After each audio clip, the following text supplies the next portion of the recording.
ஓம் சாந்தி. 16/6/2026 சாக்கார முரளி. இன்று சிவ பகவான் கூறுகிறார், இனிமையான குழந்தைகளே, நீங்கள் இப்போது உண்மையிலும் உண்மையான ராஜ யோகிகள். உங்களை ராஜ ரிஷி என்றும் சொல்லப்படுகிறது. ராஜ ரிஷி என்றாலே தூய்மையானவர்கள். கேள்வி: குழந்தைகளாகிய நீங்கள் மனிதர்களை மாயை என்ற ராவணனின் ஆபத்தான சேற்றிலிருந்து எப்போது வெளியேற்ற முடியும்?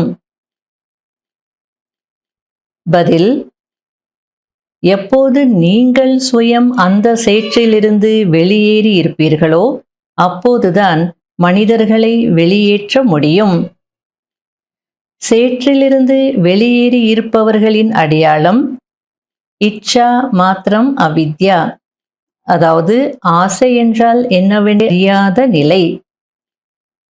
ஒரு தந்தையை தவிர வேறு எதுவும் நினைவிற்கு வரக்கூடாது. நல்ல ஆடைகளை அணிய வேண்டும், நல்ல பதார்த்தங்களை உண்ண வேண்டும். இது போன்ற பேராசை இருக்கக்கூடாது. நீங்கள் முழுமையாக வனவாசத்தில் இருக்கிறீர்கள். இந்த சரீரத்தையும் மறந்து என்னுடையது எதுவுமே இல்லை, நான் ஒரு ஆத்மா என்று இருக்க வேண்டும். இது போன்ற ஆத்ம அபிமானி குழந்தைகள்தான் ராவணனின் சேற்றில் இருந்து மனிதர்களை வெளிக்கொண்டு வர முடியும். முரளியின் பாடல்: நீ அன்பு கடலாக இருக்கிறாய். ஓம் சாந்தி. இது போன்ற பாடல் போடப்படும் போது குழந்தைகளிடம் பாடலின் அர்த்தம் என்ன என்று பாபா கேட்பார். அதாவது அந்த பாட்டில் ஒரு லைன்ல இறைவனை பார்த்து கேட்குறாங்க, நீங்களே சொல்லுங்க, நாங்கள் எப்போத்துலேருந்து நாங்கள் வழி மறந்துட்டோம், வழி மாறி வந்துட்டோம், நீங்களே சொல்லுங்க. அதற்கு பாபா கேட்கிறார், இப்போது சொல்லுங்கள், நீங்கள் எப்போதிலிருந்து வழியை மறந்து போனீர்கள்? அதற்கு துவாபர யுகத்தில் இருந்து என்று சிலர் சொன்னார்கள், சத்தியுகத்தில் இருந்து என்று சிலர் சொன்னார்கள். யார் துவாபர யுகத்தில் இருந்து என்று சொன்னார்களோ அது தவறு. சத்தியுகத்திலிருந்தே வழியை மறந்துவிட்டீர்கள். வழி சொல்பவரோ இப்போது உங்களுக்கு கிடைத்திருக்கிறார். சத்தியுகத்தில் வழி சொல்பவரை யாரும் அறிந்திருக்க மாட்டார்கள், யாரும் தந்தையை தெரிந்திருக்கவே மாட்டார்கள். அப்படியென்றால் மறந்து போய்விட்டார்கள் என்றுதானே அர்த்தம். எவ்வளோ நல்ல பாபா புரிய வச்சிட்டு இருக்கிறார். நம்ம எங்கிருந்து வழி மறந்தோம்? துவாபர யுகத்துல இருந்தா சத்தியுகத்துல இருந்தா? என்ன சொல்ல தோணும்? துவாபர யுகத்துல இருந்துதான் நம்ம வழி மறந்துட்டோம் அப்படின்னு. ஆனா பாபா என்ன சொல்றார் அப்படின்னா, சத்தியுகத்திலிருந்தே நீங்க மறந்துட்டீங்க. எந்த அர்த்தத்துல சொல்றாரு அப்படின்னா, சத்தியுகத்துல வழி சொல்பவரை பற்றி உங்களுக்கு தெரியவே தெரியாது, அங்க யாரும் தந்தையை தெரிஞ்சிருக்கவே மாட்டாங்க. ஆகையால அங்கிருந்தே நீங்க மறக்க ஸ்டார்ட் பண்ணீங்க அப்படின்றார். அதாவது நீங்க நினைக்கல இல்லையா?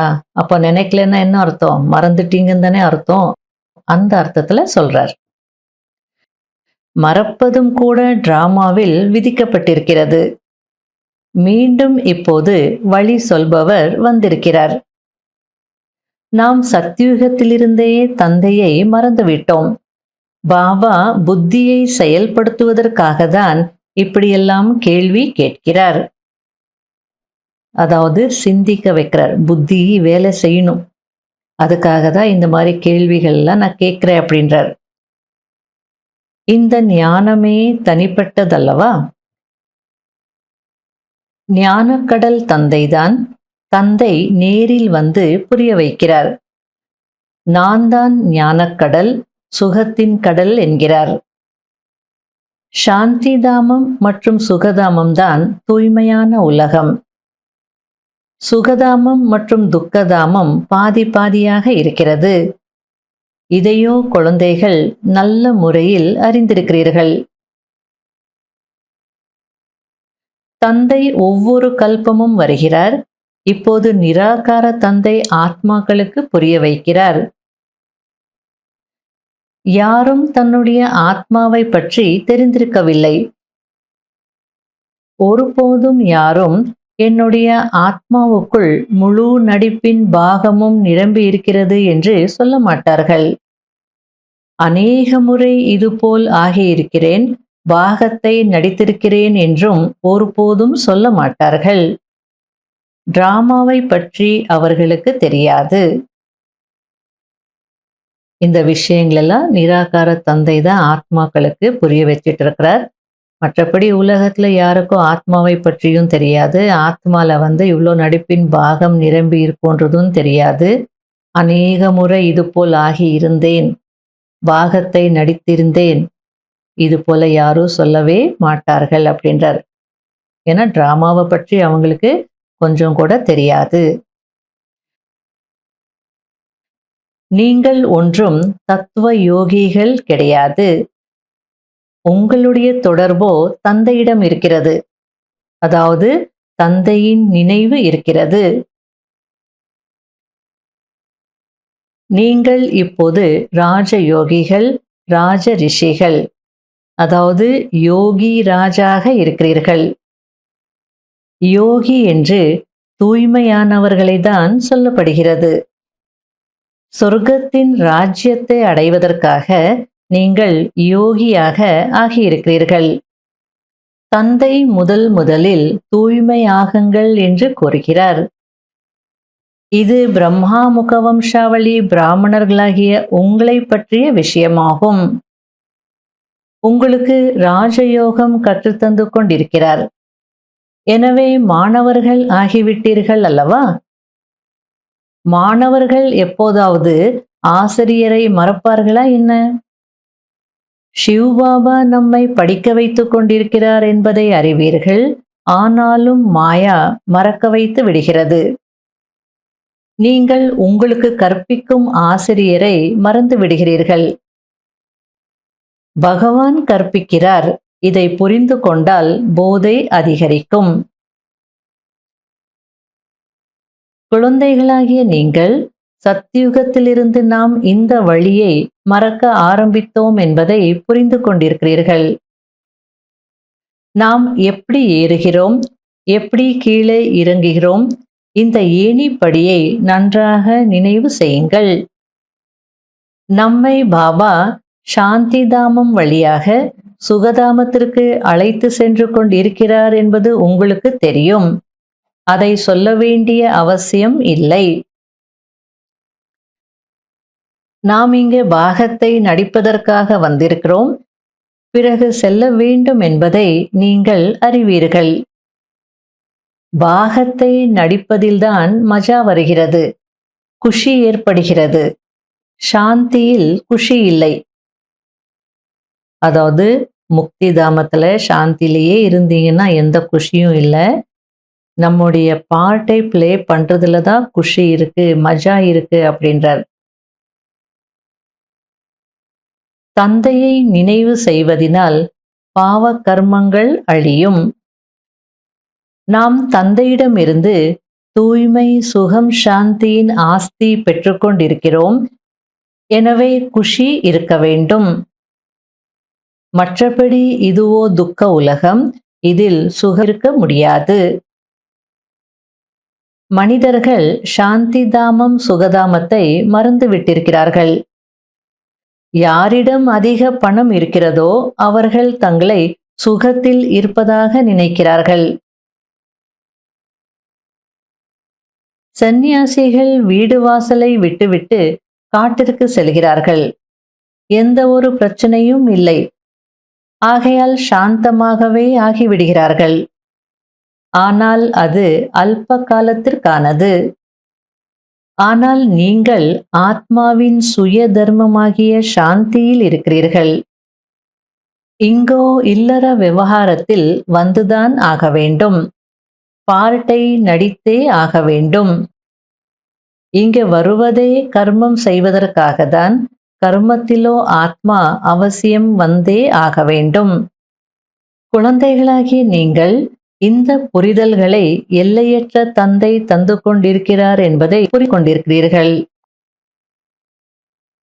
அடுத்தது பாபா, இந்த உலகம் வெளியிலிருந்தோ பார்க்க அழகாகவே தோன்றுகிறது. பக்தியின் கவர்ச்சியும் அதிகமாக இருக்கிறது. இந்த உலகம் ஒரு கானல் நீராக இருக்கிறது. அனைவரும் கானல் நீருக்கு சமமான இந்த சேற்றில் விடுகிறார்கள். அதாவது அந்த மான் அங்க தண்ணீர் இருக்கு நினைச்சிட்டு போகுது. ஆனா அது கானல் நீர் அப்படின்றது அதுக்கு தெரியாது. அது போலதான் மனிதர்கள், உலகம் நல்லா இருக்கு, நல்லா ஜொலிக்குதே, எல்லாரும் நல்லா இருக்காங்களே அப்படின்னு போறாங்க. ஆனா அதுல மாட்டிக்கிறாங்க. பிறகு அதிலிருந்து விடுவிப்பதே கஷ்டமாகி விடுகிறது. ஒரேயடியாக மாட்டிக்கொள்கிறார்கள். குழந்தைகள் மற்றவர்களை வெளிக்கொண்டு வருவதற்காக செல்கிறார்கள். ஆனால் தாங்களே சிக்கிக் கொள்கிறார்கள். அதாவது இப்ப நமக்கு ஞானம் இருக்கு, அவனுக்கு ஞானம் புரிய வச்சு அவங்கள வெளியே கொண்டு வரலாம் அப்படின்னு சில குழந்தைகள் சேவை செய்யறதுக்கு போறாங்க. சேறு அல்லது புதைக்குழி இதெல்லாம் கஷ்டம் இல்லையா? அவங்கள வெளியே எடுக்கிற நேரத்துல அவங்க இவங்கள உள்ள இழுத்துருவாங்க. இவங்க போய் மாட்டிக்கிறாங்க. இதுபோல் நிறைய பேர் சிக்கிக் கொள்கிறார்கள். அதாவது சில குழந்தைகளுக்கு ஆர்வ கோளாறு. பாபா சொல்லிட்டார், உடனே நம்ம அதை செயல்படுத்தணும்னு சொல்லிட்டு செய்வாங்க. அதை நிமித்தமானவங்க கிட்ட கேட்டு செய்யணும். அவங்க எப்போ போகணும், எப்படி போகணும், ஒரு குரூப் ஃபார்ம் பண்ணிட்டு போகணும், அதெல்லாம் சொல்லுவாங்க. அதெல்லாம் எதுவும் கேட்காம முரளியில தான் பாபா சொல்லியிருக்கிறாரு, வீடு வீடா போய் ஞானம் கொடுங்கன்னு சொல்றாரு. வைஷ்யர்களுக்கு போய் ஞானம் கொடுங்கன்னு சொல்றார் பாபா. இந்த மாதிரி சேற்றுல மாயா அல்லது ராவணனுடைய சேற்றுல, ஆபத்தான சேற்றுல மாட்டிட்டு இருக்காங்க, அவங்களெல்லாம் காப்பாற்றணும்னு தனியா போய் செய்ய போனீங்கன்னா அவங்க உங்களை இழுத்துருவாங்க. அந்த மாதிரி நிறைய கேசஸ் இருக்கு. சமீபத்துல மதுபன் கிளாஸஸ்ல சொல்லிட்டு இருந்தாங்க, முரளியில வந்ததா வேஷ்யைகளுக்கு போயிட்டு சேவை செய்யுங்க, பாவம் அவங்களுக்கும் புரிய வைங்கன்னு சொல்லிட்டு. ஒரு பிரதர் நேரா போயிட்டு இருக்கார். அதுக்கப்புறம் அவர் கல்யாணம் பண்ணிட்டு போயிட்டார், விகாரி ஆயிட்டார். அதனால சேவை செய்யணும். பட் எப்படி செய்யணும், எப்போ செய்யணும், யாரோடு செய்யணும், அதெல்லாம் இருக்குல்ல, அதெல்லாம் பார்த்துட்டு தான் செய்யணும். மற்றவர்களை வெளிக்கொண்டு வருவதற்காக செல்கிறார்கள். ஆனால் தாங்களே சிக்கிக் கொள்கிறார்கள். இதுபோல் நிறைய பேர் சிக்கிக் கொள்கிறார்கள். ஆச்சரியப்படும்படியாக கேட்கிறார்கள், செல்கிறார்கள், மற்றவர்களை விடுவிக்கிறார்கள். பிறகு போக போக தாங்களே சிக்கிக் கொள்கிறார்கள். எவ்வளவு நல்ல நல்ல ஃபர்ஸ்ட் கிளாஸ் ஆனவர்களாக இருந்தார்கள், இப்போ இல்ல, மாட்டிக்கிட்டாங்க. பிறகு அவர்களை வெளியில் கொண்டு வருவது மிகவும் கஷ்டமாகி விடுகிறது. எவ்வளவுதான் புரிய வைத்தாலும் புத்தியில் பதிவதில்லை. இப்போது நீங்கள் நாம் மாயா என்ற ராவணனின் சேற்றில் இருந்து எவ்வளவு விடுபட்டிருக்கிறோம் என்று பார்த்து கொள்ள முடியும். எவ்வளவுக்கு எவ்வளவு விடுபட்டு கொண்டே செல்கிறீர்களோ அவ்வளவுக்கு அவ்வளவு குஷி இருக்கும். யார் சுயம் வெளியேறி இருப்பார்களோ அவர்களிடம் மற்றவர்களை வெளிக்கொண்டு வருவதற்கான சக்தி இருக்கும். நாம் எவ்வளவு பாபாவை நினைவு செய்கிறோம்? வேறு யாருடைய நினைவும் வராமல் இருந்ததா? நல்ல நல்ல ஆடை அணிந்து கொள்ள வேண்டும் அல்லது நல்ல நல்ல உணவு உண்ண வேண்டும் என்ற பேராசை இல்லாமல் இருந்ததா என்று பார்க்க வேண்டும். இங்கே நல்ல நல்ல ஆடைகள் அணிந்து கொண்டால் அங்கே குறைந்துவிடும். நாமோ இங்கே வனவாசத்தில் இருக்க வேண்டும். அதாவது நீட்டா ட்ரெஸ் அணியணும், சுத்தமா இருக்கணும், அப்பதான் ஒரு செல்ஃப் ரெஸ்பெக்ட் இருக்கும். ஆனா ரொம்ப ஆடம்பரம் அப்படின்றது இருக்கக்கூடாது. இங்க பாபா சரண்டரான சகோதரிகளுக்கு சொல்லிட்டு இருக்கிறார், நீங்க சிம்பிளா இருக்கணும், ரொம்ப நல்ல நல்ல குவாலிட்டி எல்லாம் உடுத்தக்கூடாது, அல்லது ரொம்ப குவாலிட்டியான உணவெல்லாம் சாப்பிடணும்னு நினைக்க கூடாதுன்னு. அதே போல குடும்பத்துல இருக்கிறவங்களுக்கும் இதே சேம் ரூல் தான். உலகத்தினுடைய ஃபேஷன், உலகத்தினுடைய ஸ்டைல் உலகத்தினுடைய ட்ரெண்ட் அதெல்லாம் நமக்கு இருக்கக்கூடாது. அதை நம்ம யூஸ் பண்ண கூடாது. நமக்கு தேகாபிமானம் இல்லாம இருக்கலாம். நம்மளை பார்க்குறவங்களுக்கு தேகாபிமானம் வந்தா அப்பவும் நம்ம பாபா கிட்ட போக முடியாது இல்லையா? இதுவோ பழைய தமோ பிரதான சரீரம். நீங்கள் உங்களுடைய இந்த சரீரத்தையும் கூட மறந்து விடுங்கள். நீங்கள் சொர்க்கத்தின் எஜமானர்களாக ஆகிறீர்கள். எனவே ஆசை என்றால் என்னவென்றே அறியாதவர்களாக ஆகிவிடுங்கள். நீங்கள் நகைகள் ஆகியவற்றை கூட அணியாதீர்கள் என்று இதுபோல் பாபா ஏன் சொல்கிறார்? அதற்கும் கூட அநேக காரணங்கள் இருக்கிறது. ஒருவேளை யாருடைய நகையாவது காணாமல் போனால் பிகேஸிடம் கொடுத்துவிட்டு வந்திருக்கிறார்கள் என்று சொல்வார்கள். இப்போ நீங்க மதுபனுக்கு வரும்போது கூட ரொம்ப சிம்பிளா இருக்கணும். நிறைய நகைகள் எல்லாம் நீங்க அணிந்து வந்தீங்க அப்படின்னா ட்ரெயின்ல கூட என்ன வேணாலும் நடக்கலாம். செயின் ஸ்நாச்சிங் எல்லாம் நடக்கலாம். அது நம்புவாங்களா வீட்டில் இருக்கிறவங்க? நீங்க போய் சொல்றீங்கன்னு தான் நினைப்பாங்க. அங்கே கொடுத்துட்டு வந்துட்டு இருப்பீங்க மதுபன்ல அப்படின்னு தான் நினைப்பாங்க. ஆகையால பாபா நீங்க சேஃபா இருக்கணும் அப்படின்னா நிறைய நகையெல்லாம் கூட அணியக்கூடாது. அப்ப தைரியமா நம்ம டிராவல் பண்ணலாம். திருடர்களும் வழியில் அபகரித்து கொள்கிறார்கள். அதனால எப்பவுமே எளிமையா இருங்க. நீங்க சேஃபா இருப்பீங்க. சிம்பிளா இருங்க. ரொம்ப ட்ரெஸ் பண்ணாதீங்க. ரொம்ப அலங்காரம் பண்ணிக்காதீங்க. யாரும் நம்மளை பார்க்க மாட்டாங்க. நம்மால அவங்களுக்கு தேகாபிமானம் வராது. நமக்கும் தேகாபிமானம் வராது. ஈஸியா அப்ப நான் தேகத்தை மறக்க முடியும். ஆத்ம உணர்வுல இருந்து பாபாவை நினைக்க முடியும். இந்த நகையோ ட்ரெஸ்ஸோ விடுங்க. இப்பெல்லாம் ஸ்ப்ரே, பாடி ஸ்ப்ரே யூஸ் பண்றாங்க. அது மட்டும் என்ன? அதுவும் ஒரு அட்ராக்ஷன் தானே. திரும்பி பார்ப்பாங்க. அதனால கிளீனா இருக்கணும். ஸ்மெல் எல்லாம் எதுவும் இருக்கக்கூடாது. அதுக்காக பர்ஃப்யூம்ஸும் பாடி ஸ்ப்ரே இதெல்லாம் யூஸ் பண்ணக்கூடாது. பாடிக்கும் கெடுதல். அதே நேரத்தில் இது மற்றவங்களுடைய அந்த தேக அபிமானத்தை கூட தூண்டும். இந்த உலகம் முற்றிலும் விகார உலகமாக இருக்கிறது. நாம் இங்கே சிவபாபாவுடன் சிவாலயத்தில் அமர்ந்திருக்கிறோம். சிந்தனை கடலை கடைவது குழந்தைகளின் வேலையாகும். எப்படி நீங்கள் செய்கிறீர்களோ அதுபோல் நானும் செய்கிறேன் என்று பிரம்மா பாபா கூறுகிறார். இல்லை என்றால் முதல் நம்பரில் எப்படி செல்ல முடியும்? ஆனால் என்னை குப்தமாக வைத்துக் கொள்கிறேன் என்கிறார். அதாவது பிரம்மா பாபாவும் நிறைய முயற்சி செய்திருக்கிறார். ஆனா மறைமுகமாக வச்சிருக்கிறார். அது அந்த காலத்துல நான் தான் செய்தேன்னு காட்டல. ஏன் அப்படிலாம் பிரம்மாவை நினைக்க ஆரம்பிச்சுடுவாங்க இல்லையா? ஆகல அனைவருமே சிவபாபாவை நினைக்கணும், என்னை நினைக்க கூடாதுன்றதுக்காக அவர் தன்னை வெளிப்படுத்திக்கல. அது போல நீங்களும் உள்ளுக்குள்ள குப்தமாக முயற்சி செய்யுங்க, ஞான சிந்தனை செய்யுங்க அப்படின்றார். நல்லது. இனிமையிலும் இனிமையான தேடி கண்டெடுக்கப்பட்ட செல்ல குழந்தைகளுக்கு மாத்பிதா பாப் தாதாவின் அன்பு நினைவுகள் மற்றும் குட் மார்னிங். ஆன்மீக குழந்தைகளுக்கு ஆன்மீக தந்தையின் நமஸ்காரம்.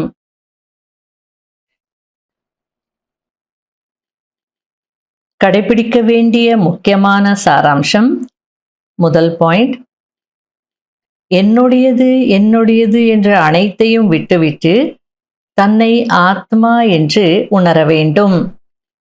ஆத்மா அபிமானியாக இருப்பதற்கான உழைப்பு செய்ய வேண்டும். இங்கே முற்றிலும் வனவாசத்தில் இருக்க வேண்டும். எந்த விதமான அணிவதற்கான உண்பதற்கான ஆசையில் இருந்து ஆசை என்றால் என்னவென்றே அறியாதவர் ஆக வேண்டும். இரண்டாவது பாயிண்ட், பாகத்தை நடித்துக்கொண்டே கர்மம் செய்து கொண்டே தன்னுடைய சுய தர்மமாகிய சாந்தியில் நிலைத்திருக்க வேண்டும். சாந்தி தாமம் மற்றும் சுகதாமத்தை நினைவு செய்ய வேண்டும். இந்த துக்க தாமத்தை மறந்துவிட வேண்டும். வரதானம். முகமலர்ச்சி மற்றும் இரக்கம் என்ற குணங்கள் மூலம் புது உலகத்தை படைக்கக்கூடிய விஸ்வ கல்யாணக்காரி ஆகங்கள். அதாவது உலகத்திற்கு நன்மை செய்பவர் ஆகங்கள். விஸ்வ கல்யாணக்காரி ஆக வேண்டும் என்றால் 2 முக்கியமான தாரணைகள் அவசியமாக இருக்கிறது. ஒன்று ஈஸ்வரிய முக மலர்ச்சி அல்லது ஆன்மீக முக மலர்ச்சி. 2வது இரக்கம். இந்த 2ம் ஒன்றாக மற்றும் சமமானதாக இருந்தது என்றால் ஆன்மீக தன்மையின் நிலை உருவாகிவிடும். எனவே எந்த ஒரு காரியத்தை செய்யும் போதும், வாயினால் வார்த்தைகளை வர்ணனை செய்யும் போதும் இரக்கம் மற்றும் முகமலர்ச்சி 2ம் சமமான ரூபத்தில் இருக்கிறதா என்று சோதனை செய்யுங்கள்.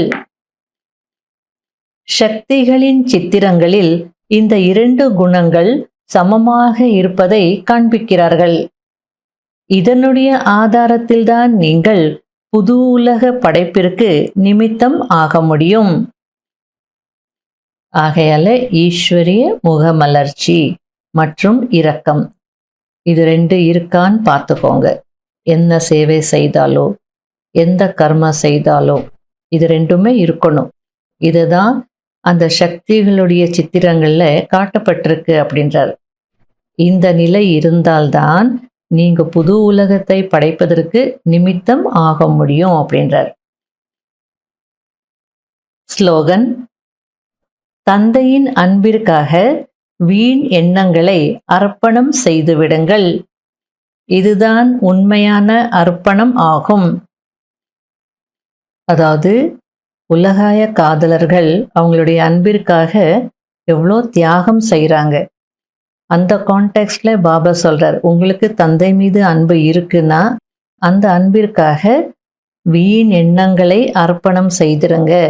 இதுதான் உண்மையான அர்ப்பணம் அப்படின்றார். அவ்யக்த சமிகை.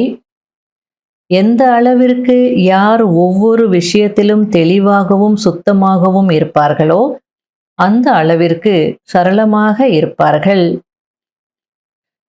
யார் எப்படி இருப்பார்களோ அவர்களுடைய படைப்பிலும் அதே போன்ற சம்ஸ்காரம்தான் இருக்கும். எனவே நடைமுறை சொரூபத்தில் ஒவ்வொரு குணத்திலும் உதாரணமாக ஆகுங்கள். அதாவது இது ஒரு ஜெனரல் ரூல். யார் எப்படி இருப்பாங்களோ அவங்களுடைய படைப்பிலும் அந்த குணமோ அந்த சுபாவமோ சம்ஸ்காரமோ தெரியும். ஆகையால நீங்க ஒவ்வொரு விஷயத்திலையும் தெளிவாகவும் சுத்தமாகவும் இருந்து சரளமாக இருந்தீங்கன்னா உங்க படைப்புல கூட அதே சம்ஸ்காரம் தெரியும். நீங்க எப்படி இருப்பீங்களோ அந்த சம்ஸ்காரம் உங்க படைப்புலையும் இருக்கும். ஆகையால இப்போ நீங்க நடைமுறை ஸ்வரூபத்துல ஒவ்வொரு குணத்தினுடைய உதாரணமாக இருக்கணும் அப்படின்றார். ஓம் சாந்தி.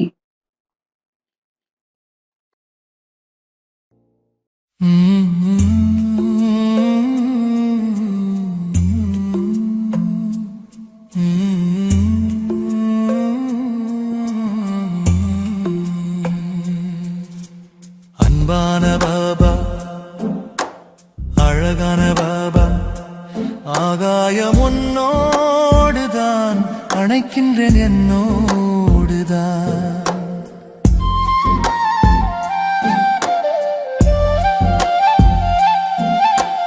அன்பான பாபா, அழகான பாபா, ஆகாயம் உன்னோடுதான், அணைக்கின்றேன் என்னோடுதான். கலிகாலமாச்சு, கடைசியும் ஆச்சு, உன்னை விட்டு யாரை நினைப்பது? அன்பான பாபா, அழகான பாபா, ஆகாயம் உன்னோடுதான், அணைக்கின்றேன் என்னோடுதான்.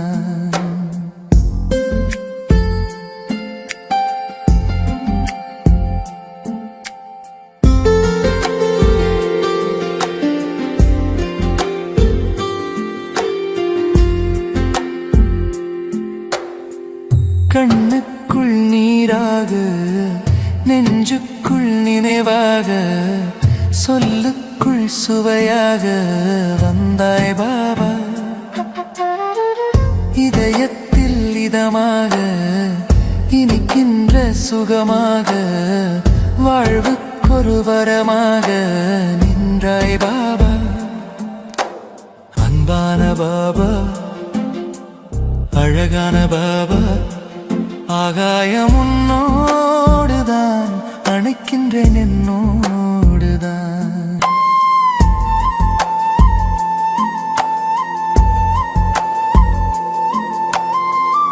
எண்ணம் எல்லாம் நீதான் பாபா, எந்தன் காதல் நீதான் பாபா.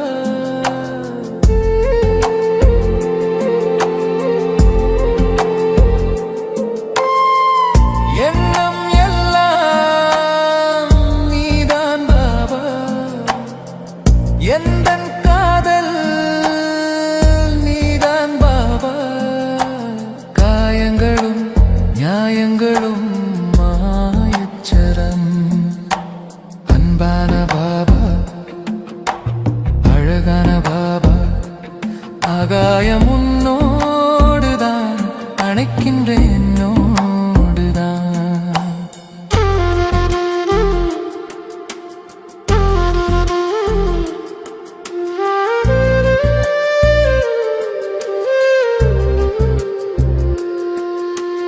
யாரோடும் ஏனோ வீணான பேச்சு, அன்போடுதானே சிவனே என்றாச்சு. உன்னோடு மட்டும் குறையாது பேச்சு, குறையாது பேச்சு. யாரோடும் ஏனோ வீணான பேச்சு, அன்போடுதானே சிவனே என்றாச்சு. உன்னோடு மட்டும் குறையாது பேச்சு, குறையாது பேச்சு. அன்பான பாபா, அழகான பாபா, ஆகாயம் உன்னோடுதான், அணைக்கின்றேன் என்னோடுதான். கலிகாலமாச்சு, கடைசியும் ஆச்சு, உன்னை விட்டு யாரே நினைப்பது. அன்பான பாபா, அழகான பாபா, ஆகாயம் உன்னோடுதான், அணைக்கின்றேன் என்னோடுதான். அன்பான பாபா, அழகான பாபா, ஆகாயம் உன்னோடுதான், அணைக்கின்றேன்